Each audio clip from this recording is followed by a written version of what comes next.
Hey, welcome to the CMO Whisper Show. I'm your host, Steve Olensky. Part marketing practitioner, part ad agency veteran, part journalist. I was a writer for Forbes for 10 years.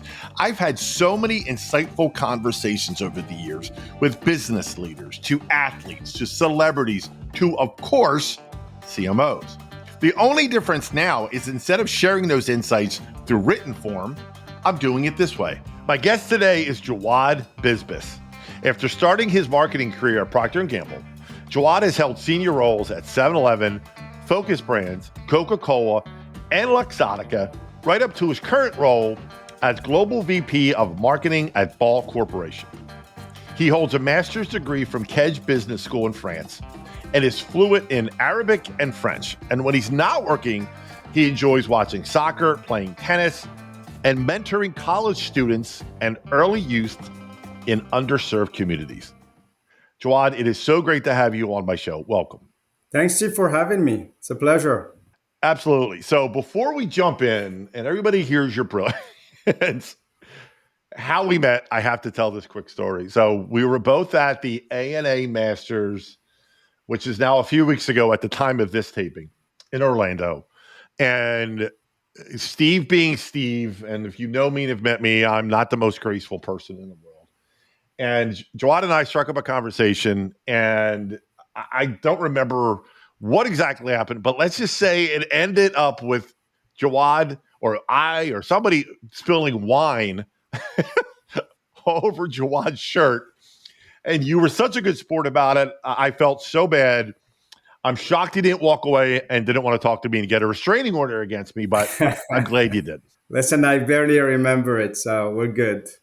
So the very first question I ask everybody who comes on my show, especially those with your background, what's the difference between marketing and advertising?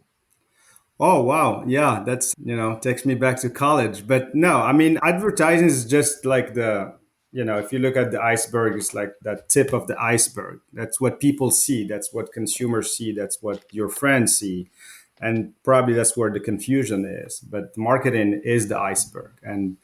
And there is more into that than just the communication part. A lot of it starts with data and analytics, with strategy, business strategy, innovation, product, packaging, equipment across the value chain, can be any type of innovation.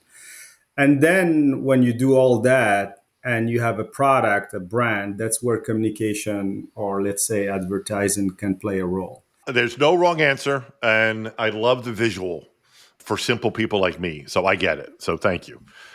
Okay, people are probably tired of hearing me phrase it this way, but the undeniable, irrefutable elephant in every marketer's room right now is AI. I've talked to marketing professors, to CMOs, to heads of insights when it comes to AI, right? And the role of AI and data and just this evolution, right? Which I think we're going through. In fact, I know we're going through. If I say AI to you, even just Jawad, from a word association game, what comes to mind when it comes to AI in the context of marketing? Well, I mean, probably some of the sci-fi movies from the 90s, but for me, it's just the next iteration of marketing. So you talked about communication and advertising. When I started 25 years ago, it was mostly broadcast media, very traditional TV, radio, billboard, print, etc. And if you look at marketing today, it's mostly digital. A lot of the marketing is digital native. Social media, influencers, it's much more technical probably than it was in the past. And and AI is just the next iteration. I mean, marketing is all about change.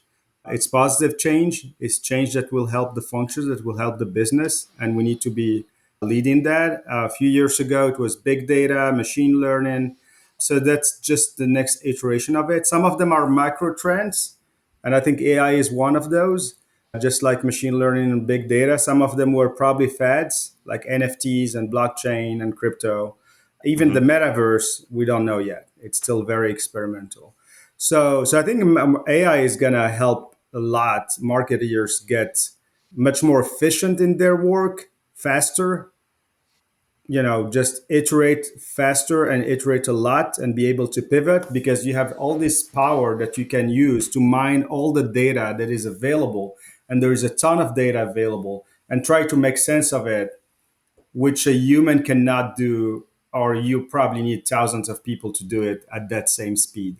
So I think it's going to be super helpful in terms of ideation, whether it's innovation or creative, and it's going to help us get better. Any fear when it comes to AI? Not just, I've heard from so many about I'm going to lose my job to I'm going to get, or will marketers get too reliant on AI?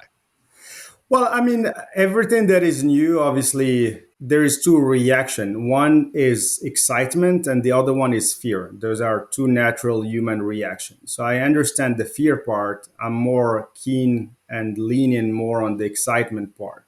I think work that is mundane and that is repetitive, just like any type of work during the Industrial Revolution and past, is going to be automated. But creative work is hard to automate because coming with big core creative ideas, for example, that's not something that an AI can do, because what they do is they mine past data to try to kind of make sense of the present. But new ideas will always come with people getting in a room, creative, right brainers, left brainers. That's where 1 + 1 = 2. That's where collective genius works. And I don't think that's going to change. So big ideas, whether again for big innovation or big communication campaigns, will always come from that collision of multiple brains and getting that multiplier effect to build something bigger. But I think work that is mundane, that is redundant, that is probably sometimes tactical, can be done by AI.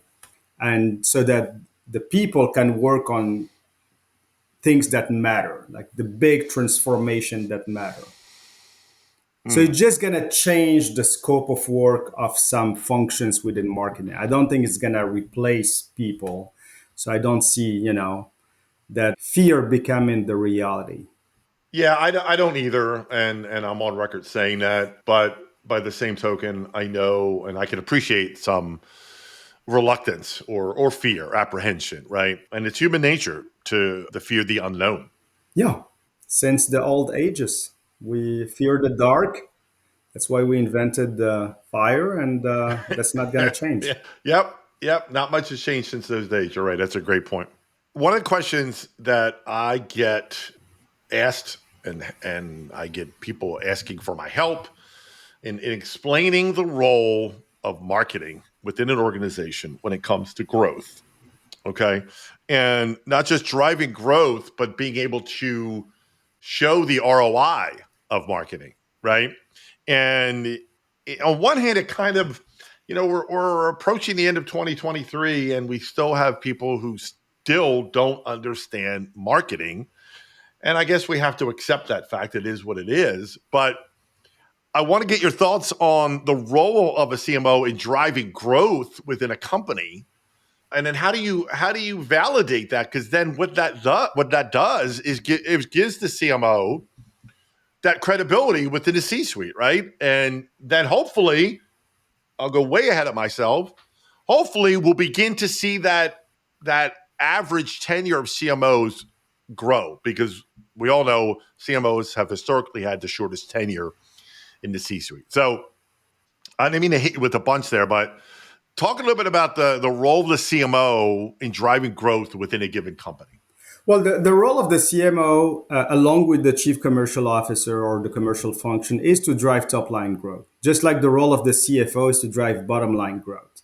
And as long as we do that, then we have a place in the C suite. When we start talking about, fancy KPIs or, soft KPIs, then that's where it gets hard, because, some functions within the C-suite, including the CEO, might not understand how is that going to help me drive top line growth, whether that's volume or revenue or sales in general.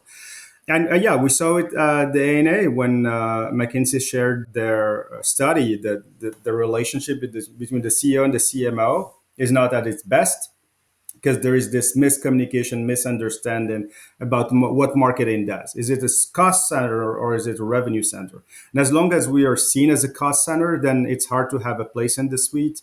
It's hard to have credibility. Then that's when you see that tenure, getting shorter.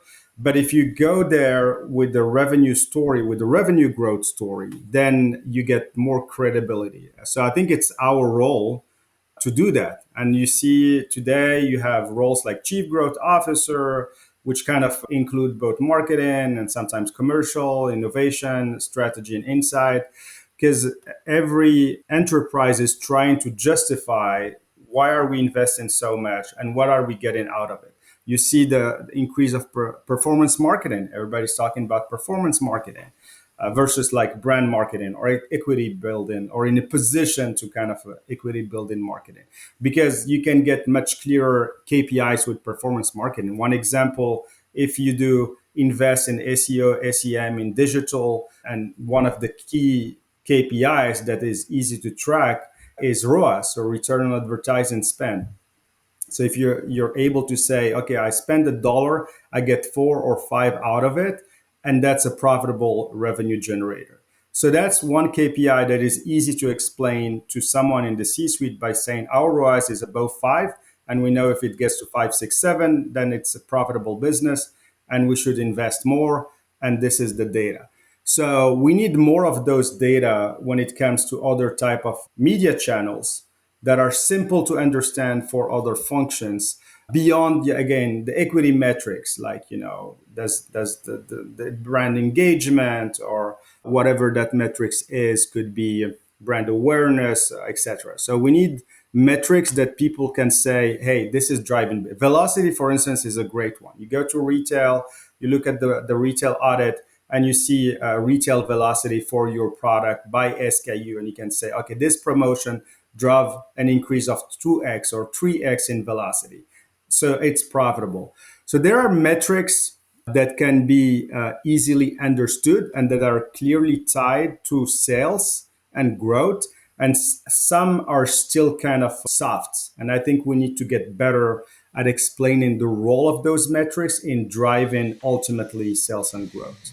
Yeah, and listening to you, I can't help but think about, one of the reasons I think the CMOs on the have the shortest average tenure is because there's not enough of this upfront discussion when a given CMO starts at a company and understands the goals, right, of that company, which may sound so obvious, right? But I really think it's overlooked.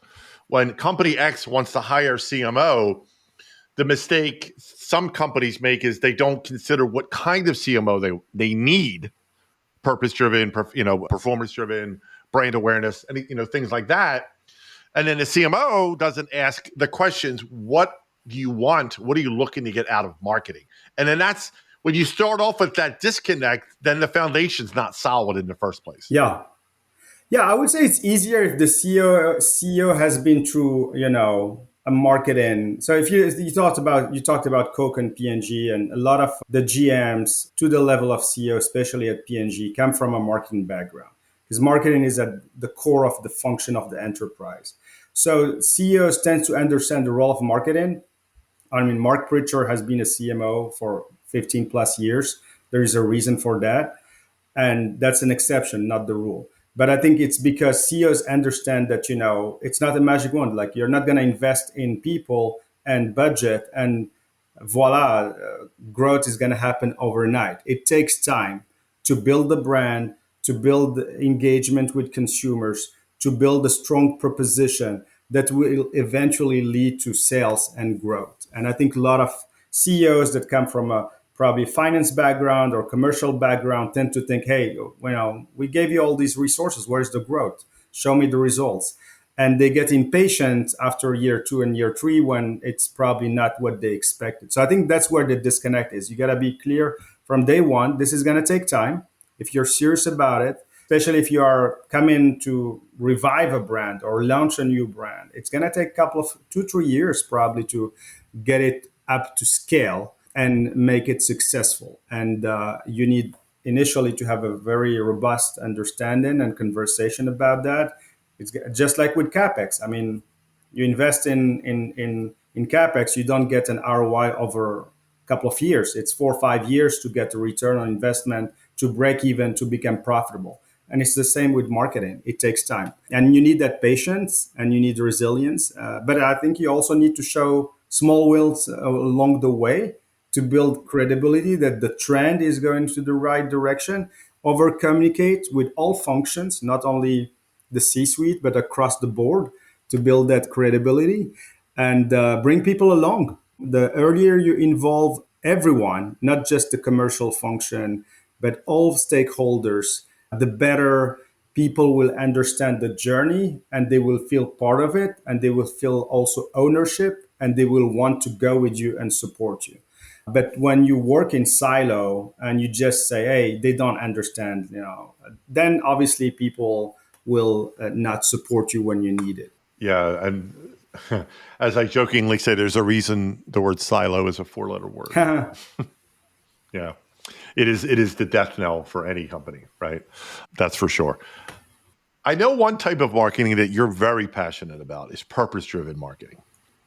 And I think you can help clear up some confusion or misunderstanding of what that term means and then how that can play a role in driving growth and consumer engagement. Yeah, and there were conversation around purpose at the ANA and presentation from some organization that put purpose at the core.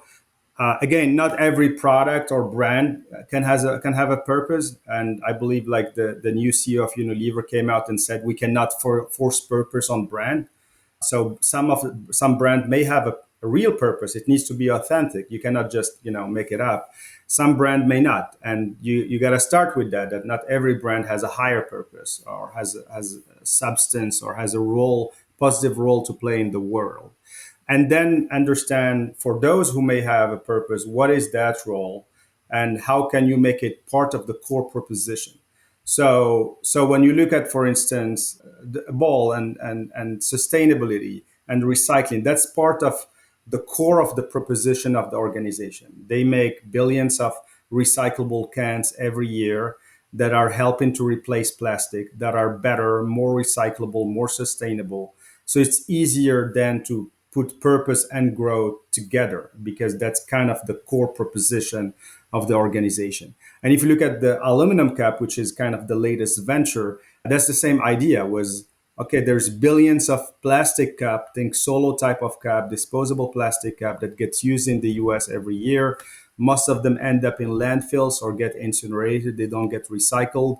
How can we solve for that? And that's where Ball infinitely recyclable aluminum cups come to play a role to replace something that is less recyclable with something that is 10x more recyclable and that has a stronger value proposition. So in that case, it's easier to sell with purpose because that's the proposition by itself. You're selling a sustainable product, a sustainable brand, and you lead with sustainability. And that's become part of your value proposition. And that's why people will be willing to pay a little bit more to get something that is better for the environment. But again, not everything is led by purpose. I mean, I spent 25 years in marketing. I sold hair care and fabric care with P&G, soft drinks with Coke, retail concept with Focus brand, Luxottica, 7-Eleven. A lot of those product and brand may not have had a big purpose, which is fine. But for the next probably 15 years, I want to work for organizations, startups, companies that have purpose at its core. So when I retire, I can say, hey, I left some kind of legacy. I did something better for the community, for the environment, hopefully for the world at large. But again, not everything has purpose at its core. You cannot force it. It needs to be authentic. It needs to be natural. It needs to be part of the proposition of the brand, of the product. And then people care. People are willing to pay a little bit more or drive a little bit farther to get something that is better for the environment. And you just need to kind of educate them on why this is not greenwashing, because there's a lot of greenwashing in the industry. So you gotta lead with an authentic voice. You gotta work with brand ambassadors that are also credible, that can help amplify that voice and stay consistent and stay the course. It's interesting because I was looking at some numbers recently where on one hand, you'll have a lot of consumers who say they very much want brands to be, environmentally friendly, sustainable, governance, ESG.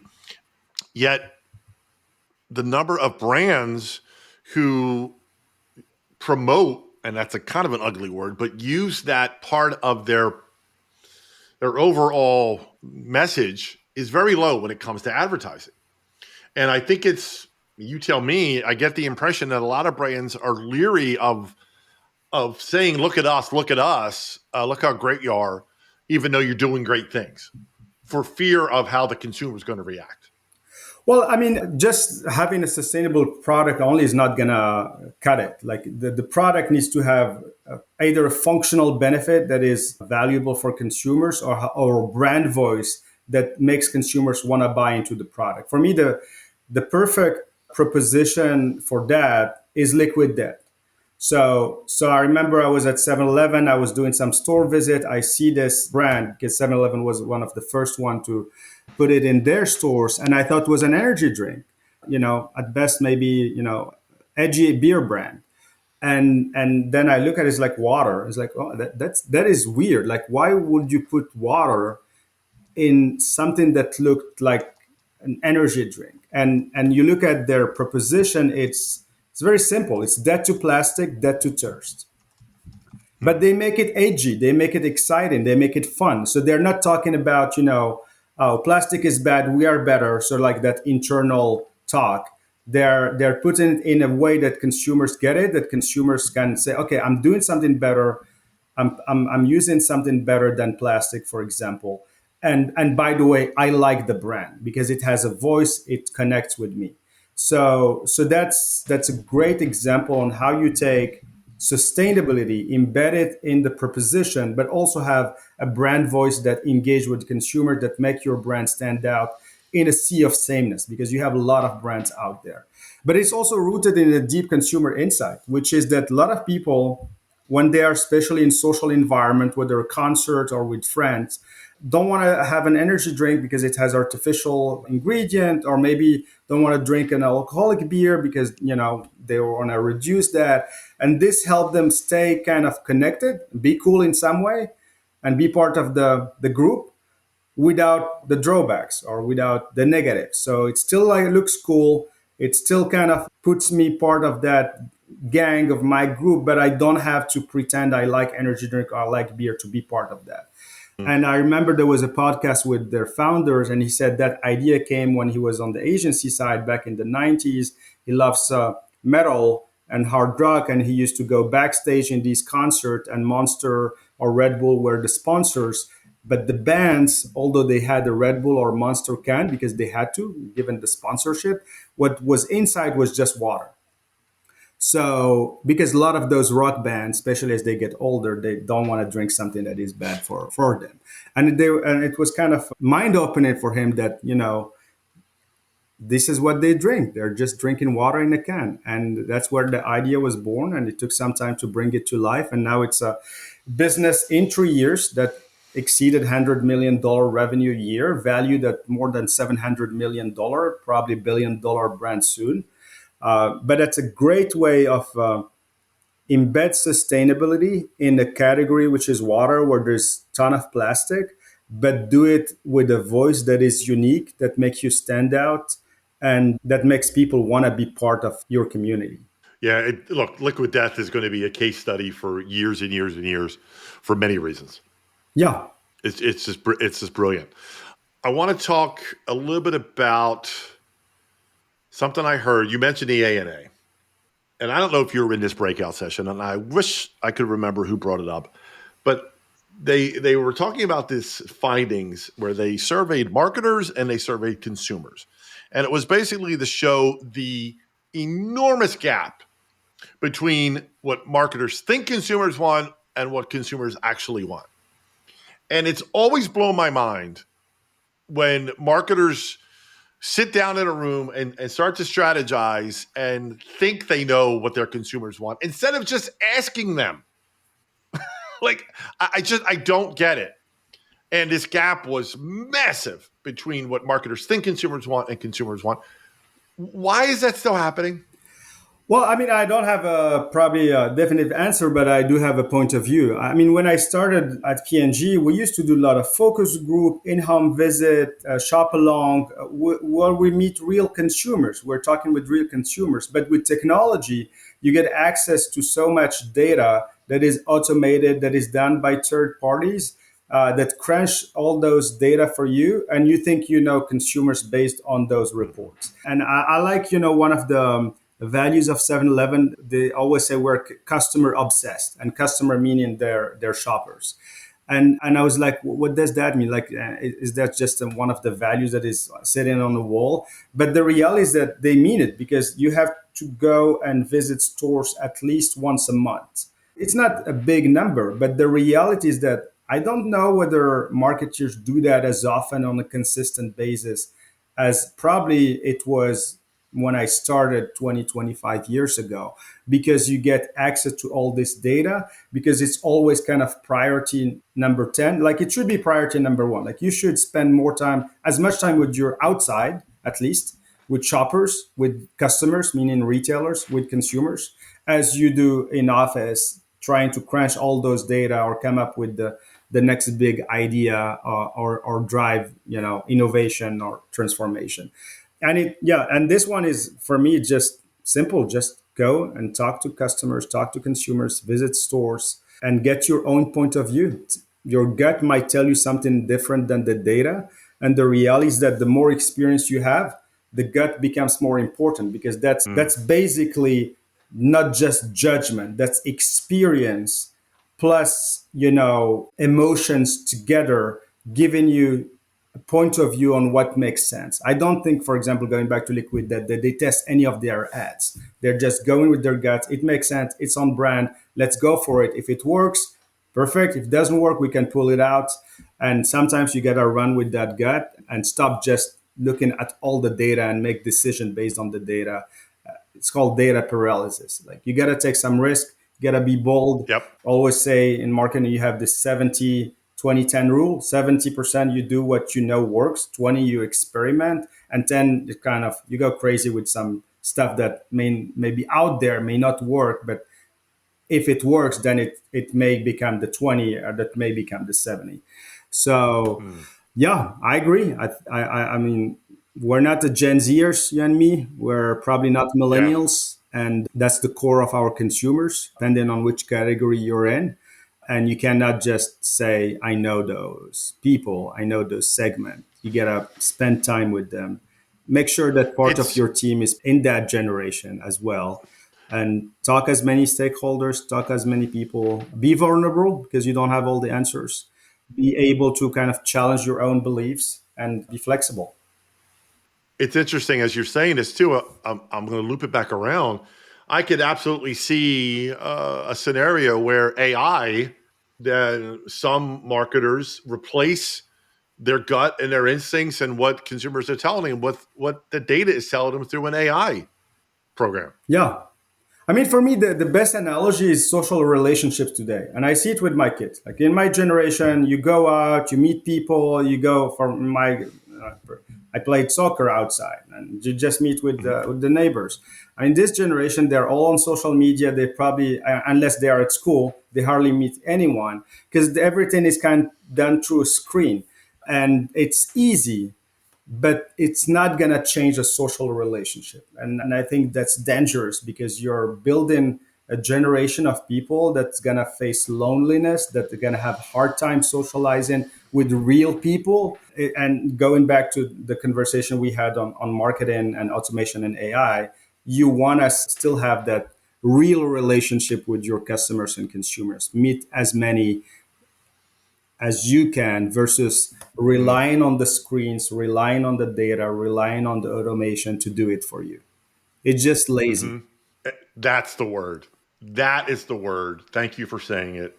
Let me pivot to your career for a second. As you look back, is there one person who's had a biggest impact? Well, it's funny. I would say, and I told this once before. I believe the person that has the biggest impact on me personally in my career was a teacher in middle school. because without him, I would probably not be where I am today. Obviously, there's always people that are there at pivotal moment, but it's always start somewhere. And that was the start. So I was in middle school. I was not a great student. I was an average student.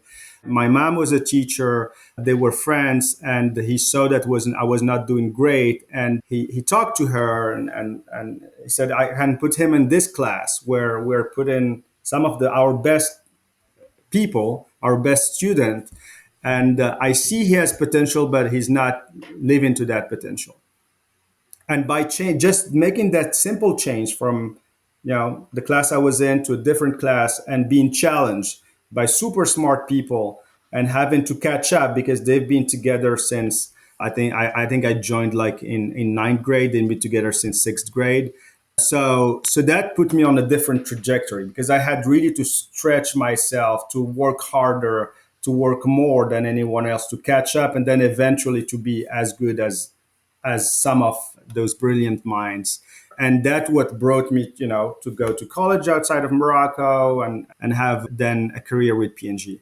The second one was also kind of, I would say, by luck. So I finished my business school in France. I got a job there. I was not going back home to Morocco. I went just for summer. There was this job fair, and I was like, okay, let's just check out what's in there. And P&G was there, and I talked to them because obviously it's a great marketing company, right? And he said, "Oh, you want to interview?" It's like, "Oh, I already have a job in France. I was not planning to go back." It's like, "Yeah, just give it a shot. You never know." And I interviewed with them, and again, brilliant people, super smart, and I was blown away by the culture, by the people, and I said, "Okay, that's it." I went back to France, packed up my stuff, drove the car back, and started with P&G. So those two were pivotal moments that probably would not have brought me where I am today if I one of them was by luck, the other one was a teacher having the Mm. empathy and a lot of teachers do a great job at that. As I said, my mom is a teacher, so I have a lot of respect for people that's a work that has purpose. I mean, talking about Yep. purpose, teachers and Yep. doctors. I mean, we're just marketeers. Let's not fool ourselves. We're not gonna transform the world and make it a better place. There are professions out there that do real work every day. Well, that's amazing, and thank you to those two folks for giving us the world, you, and all that you've done and will continue to do. Last segment, if you will. You can see behind me. I know people listening can't see me, but I'm a huge music fan. Very eclectic taste, and music plays a big role in my life. And my favorite song, as anybody who's listened to my show knows, is a song called "Lean on Me" by Bill Withers. Yeah. It's from the '70s. The lyrics have always resonated with me. So my question: is there a song? Is there a lyric? Is there an artist that, if you hear it, some comes on, just connects with you, means more to you, and why? Well, my favorite band of all time is still the Beatles. My favorite song is probably not one of the most well known, but it's one of the last ones, "The Long and Winding Road" from the Mm. last album, Get Back. And it kind of tells the story of my life because I grew up in Morocco. It's a small country in North Africa, and I wouldn't have never thought in my wildest dream making it to America and having a life and career and working with these amazing organizations. But it takes a long and winding road. And I always go back to what Steve Jobs said at the commencement speech: you cannot connect the dot forwards, you can only connect them backwards. And when I connect all these dots, they brought me here today. And hopefully with the gut you can and experience, you can start connecting some of the dots forwards as well. But in the beginning you cannot connect the dot forward because you don't know what you don't know. So Mm. that's one of my favorite songs because it's there's no straight line to success. It's a long and winding road, and there's a lot of up and downs. There are going to be success and failures, and as long again as you're willing to challenge yourself, as long as you're willing to stay the course, be resilient, be patient, as long as you're learning from those failures, eventually it will take you where you want to be, to a road less driven or whatever that is, to a path that you probably did not expect when you started. So yeah, the Beatles. Last thing, it has to do with audio. And I had this idea as I was putting together my studio for my show and the albums and just different. And I go, what's this? What's the sound of marketing? And I'm going to ask that. So if I ask you, what does marketing sound like? I would go for alternative rock because I think it's very creative. A lot of garage underground bands that are always reinventing the music before it become mainstream. So that's probably the sound of marketing. It's always changing. It's never the same. I always tell people, hey, I mean, you talked about mentorship. I tell, hey, if you want to be in a comfort zone, don't go into marketing because marketing changes every day, every year. Be an accountant if you like to keep doing the same thing over and over, right? But if you like change, if you thrive in change, if you like doing different things all the time, then that's probably good business industry to go in. And if you like, obviously, social relationship, because you work with so many functions and partners, both internal and external. So yeah, probably alternative rock. Okay. There's no wrong answer. I just love hearing everybody's answer to that question and what conjures up, right, when you hear that phrase, the sound of marketing. So very interesting. Listen, we are up against it. I cannot thank you enough. I'm so glad I spilled wine on you. I don't normally start a relationship out that way. At least it's memorable, right? We'll always remember the first time we met. That's good. We will always have the wine at the A&A event in Orlando, Florida to connect us. Yes. I am just so thrilled that you were able to come on my show. I so appreciate your time, and I know my listeners are going to get a lot out of it. So thank you again, my friend, for coming on. Well, thanks, Steve, for having me. It was fun. Well, that wraps up another episode of the CMO Whisperer Show. I hope you shared this episode with your friends, and if you have not already, please subscribe to be kept up to date on all the latest episodes. And if you're so inclined, leave me a review on your favorite podcast platform. Thank you.